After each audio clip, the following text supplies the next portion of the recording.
মই এটা কাৰণেই আহিছোঁ এই ৰাজনীতিৰ জীৱনত। মই মানৱ প্ৰেমী এজন ব্যক্তি।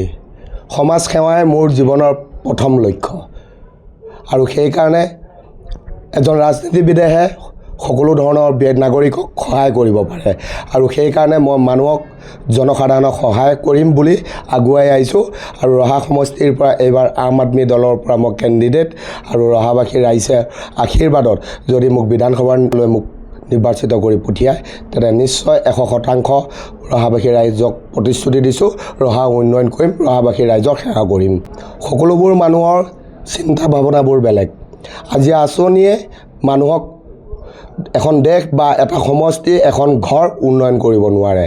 যদি আজি অৰুণোদয় দিছে 9,000 টকা, কিন্তু আপুনি চাওক কাৰোবাৰ যদি বেমাৰ হয় 9,000 টকাত কোনো চিকিৎসা নাপায় আৰু চৰকাৰী চিকিৎসালয়বোৰত একোৱে সুবিধা নাই। প্ৰাইভেট নাৰ্ছিং ৰুমত যাব লাগিব, চিকিৎসালয়ত যাব লাগিব।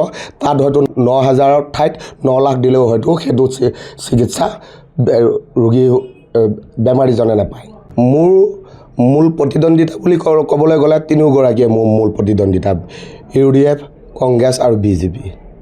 সমষ্টিত বৰুণ বিকাশ দাস বুলি নহয়, আম আদমি দল বুলি সঁহাৰি পাইছোঁ। এই দলটো নীতি আদৰ্শ দল, প্ৰগতিশীল এটা দল আৰু সকলোৱে জানে, ভাৰতৰ নাগৰিকে জানে আৰু ৰহা সমষ্টি ৰাইজেও জানে আৰু সেইকাৰণে বৰুণ বিকাশ দাসৰ লগতে আম আদমি দলটোকো এবাৰ ৰহাবাসী ৰাইজে আঁকোৱালি লৈছে।